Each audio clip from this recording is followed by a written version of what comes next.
دنیا میں سب سے قیمتی چیز اگر کوئی ہے تو وہ ہے علم۔ علم انسان کو اونچا مقام دیتا ہے، اسے پہچان بخشتا ہے، اسے اندھیروں سے نکال کر روشنی کی طرف لے جاتا ہے۔ علم کے بغیر انسان ایسے مسافر کی مانند ہے جو سفر تو کر رہا ہے لیکن منزل کا راستہ نہ جانتا ہو۔ قرآن کہتا ہے کیا جاننے والے اور نہ جاننے والے برابر ہو سکتے ہیں؟ یعنی علم انسان کو فضیلت بخشتا ہے، لیکن یاد رکھو علم صرف کتابوں میں پڑھ لینے کا نام نہیں۔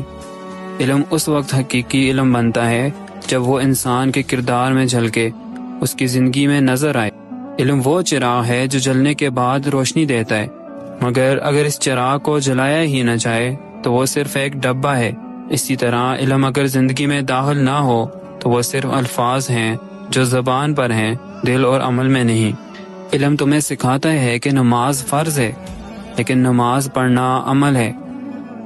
علم بتاتا ہے کہ والدین کے قدموں تلے جنت ہے، لیکن خدمت کرنا عمل ہے۔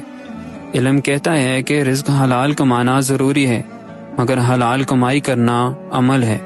یاد رکھو عمل کے بغیر علم ایک ایسا درخت ہے جس پر پھل نہ لگیں، کتنا ہی سایہ دار درخت کیوں نہ ہو، اگر وہ پھل نہ دے تو بھوکے کو کوئی فائدہ نہیں۔ اسی طرح عمل بھی بے فائدہ ہے جب تک اسے عمل کے پھل سے نہ سجایا جائے۔ نبی کریم صلی اللہ علیہ وسلم نے فرمایا قیامت کے دن بندے کو پوچھا جائے گا کہ اس نے جو علم حاصل کیا اس پر کتنا عمل کیا۔ سوچو وہاں کتابوں کے صفحات نہیں کھولیں گے، وہاں ہمارے عمل کے اوراق کھل جائیں گے۔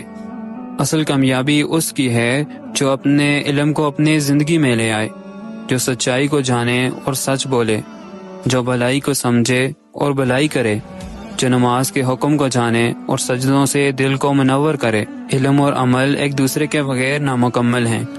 علم راستہ ہے، عمل منزل ہے۔ علم چراغ ہے، عمل روشنی ہے۔ علم درخت ہے، عمل اس کا پھل ہے۔ علم خزانہ ہے اور عمل اس کی کنجی ہے۔ یاد رکھو صرف جاننے والا انسان کبھی کامیاب نہیں ہوتا۔ کامیاب وہی ہے جو جاننے کے بعد عمل کرے، کیونکہ علم انسان کو اللہ تک لے جانے کا راستہ دکھاتا ہے اور عمل انسان کو اللہ کے قریب کر دیتا ہے۔ علم وہ روشنی ہے جو راستہ دکھاتی ہے، اور عمل وہ طاقت ہے جو انسان کو منزل تک پہنچا دیتی ہے، کیونکہ راستہ دیکھنے والے نہیں، منزل تک پہنچنے والے کامیاب ہوتے ہیں۔